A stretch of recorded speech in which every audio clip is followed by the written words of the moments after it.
వినాయక చవితి వేడుకల్లో భాగంగా నిర్వహించే నిమజ్జనోత్సవానికి వినాయక సాగర్లో అన్ని ఏర్పాట్లు పకడ్బందీగా చేస్తున్నామని నగరపాలక సంస్థ అదనపు కమిషనర్ చరణ్ తేజ్ రెడ్డి తెలిపారు. శుక్రవారం ఉదయం నగరపాలక సంస్థ, పోలీస్, ఫైర్, ఇతర విభాగాల అధికారులతో కలిసి వినాయక సాగర్లో జరుగుతున్న ఏర్పాట్లను అదనపు commissioner Charan Tej Reddy, deputy commissioner అమరయ్యలు పరిశీలించారు.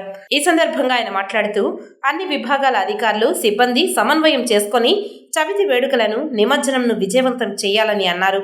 నిమజ్జనానికి వచ్చే వాహనాలు అన్ని క్రమ పద్ధతిలో వచ్చేలా చర్యలు చేపట్టాలని అన్నారు.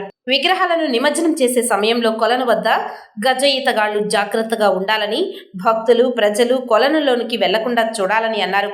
సాగర్ అంతా శుభ్రం చేసి బ్లీచింగ్ చల్లాలని పారిశుద్ధ అధికారులను ఆదేశించారు. తెప్పలను మరోసారి పరిశీలించాలని అన్నారు. షామియానా తదితర ఏర్పాట్లు చేయాలని అన్నారు. విద్యుత్ దీపాలు మరిన్ని ఏర్పాటు చేయాలని అన్నారు. విగ్రహాల నిమజ్జనం సమయంలో క్రేన్ల ద్వారా విగ్రహాలను త్వరగా పూర్తి చేసేలా చూడాలని అన్నారు. వాహనాలతో పాటు తెచ్చే పత్రి తదితరాలను ముందుగానే పారిశుద్ధ్య సిబ్బంది సేకరించి శుభ్రంగా ఉంచాలని అన్నారు. వినాయక సాగర్ వద్ద నిమజ్జనానికి వచ్చే భక్తులకు తమకు సహకరించాలని భక్తులను కోరారు. ఈ కార్యక్రమంలో DSP Ramakrishna Achari, CI Ramakishore, sanitary supervisor Sumathi, నిమజ్జన కమిటీ సభ్యులు గుండాల గోపీనాథ్ తదితరులు ఉన్నారు.